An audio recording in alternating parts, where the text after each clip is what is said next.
Hip-hop, are you ready? Jump, jump, jump. Come on, jump, jump. Let me see you jump.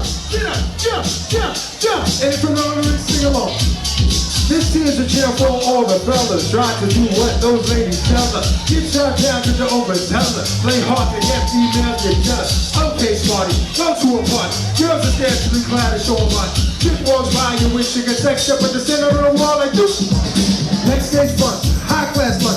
Food is served in your stone cold one. Music comes on, people start to dance, but then you ate so much and it is rich again. Girl starts walking, guy start walking. This guy next to you and start talking. Guess you wanna dance cause you like the group. Come on, fast soldier. Say yeah. Say oh yeah. So I'm Scott, Southwood Insider, and I'm here with Young MC. So first off, tell me what's it like being on a boat? I mean, right now doing this scene with all these people. It's such a nostalgic thing, but you're also doing it on a ship. Yeah, I've pretty much done shows over the last couple of years with all of the artists on this lineup. We obviously haven't done a boat before now, but the shows themselves seem pretty customary, but it's interesting being on a boat, traveling, the different demeanors of people on the ship, all the activities and stuff. It's kind of interesting. You don't get a lot of this in hip hop for sure. Is there any kind of different preparation? I mean, being that, again, we're at sea. This isn't like taking a nice steady platform while you're on stage. It's more of the stuff off the stage, that being in the rooms and the procedures, safety drills, all that other stuff. Once you're on stage, it's pretty much the same. And then all the activities, obviously, a normal show, you're not gonna have all of that. So, yeah. Could you ever imagine that? I mean, like, it's seen on here. I mean, they've announced it as such. We got people growing up from the 60s, 70s, 80s, 90s. Yeah, yeah. They're all here. They're still busting a move. Yeah, no, it's humbling. And when you make the record and you put the record out, and even if it's popular, you don't assume it's going to last as long. There's a lot of popular records that die off, that people stop caring about. They don't sing along to any lyrics, or the artists can't get shows. And I've been lucky. It's coming on 30 years, and I've been able to do my thing.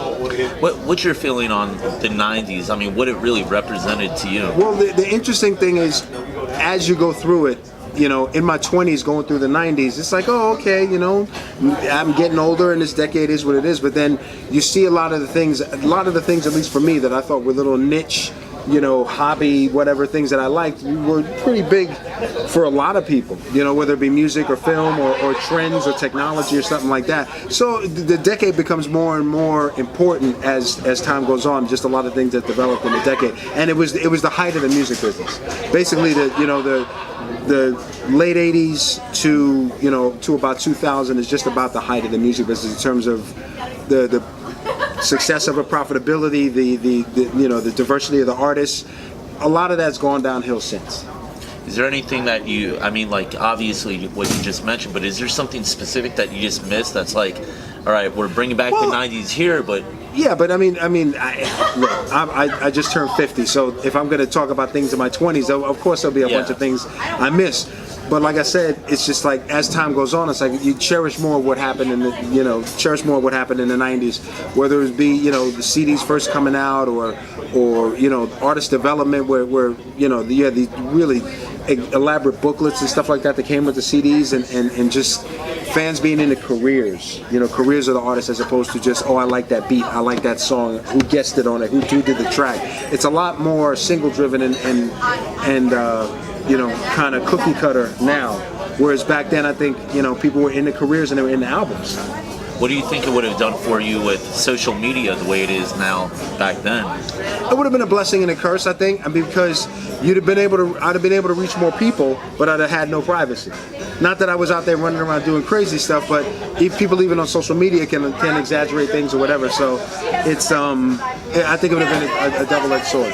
I think kids gotta walk a tightrope these days.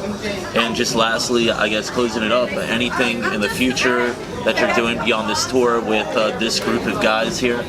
Well, I mean, we're gonna have a lot of shows coming up in 2018 and beyond. I have a film called Justice Served that I'm working on, getting my distribution straight or whatever for 2018 and going forward, and I'm hoping to, keep going, man. Maybe make some new music, but definitely, be doing more shows and be touching people. Awesome. Hey, well, I appreciate the vibe. Thank you, man.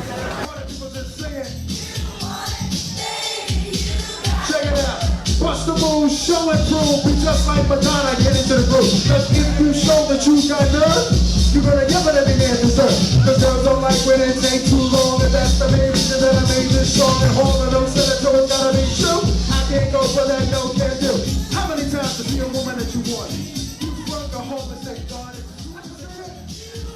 come on, sing it. Let me hear y'all sing it. Just rock the boat when you sing it. Chick, I'm singing. Let me hear y'all sing it. Let me hear you say yeah. Say oh yeah. Say young and sing. Say young and sing. Chip hop, say yeah. Say oh yeah.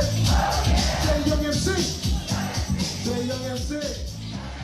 Get the night just what you hear. Rock the days, month and year, month and day. Gonna take your breath away, and breathless. I rhyme like a synthesizer. Music what you brother, how you know what I mean? What I mean is what I say. Gonna know the house today. Right today, gonna really do right. Do wrong, gonna make a sing a song with the glee. Cause hip hop, my name's Young MC.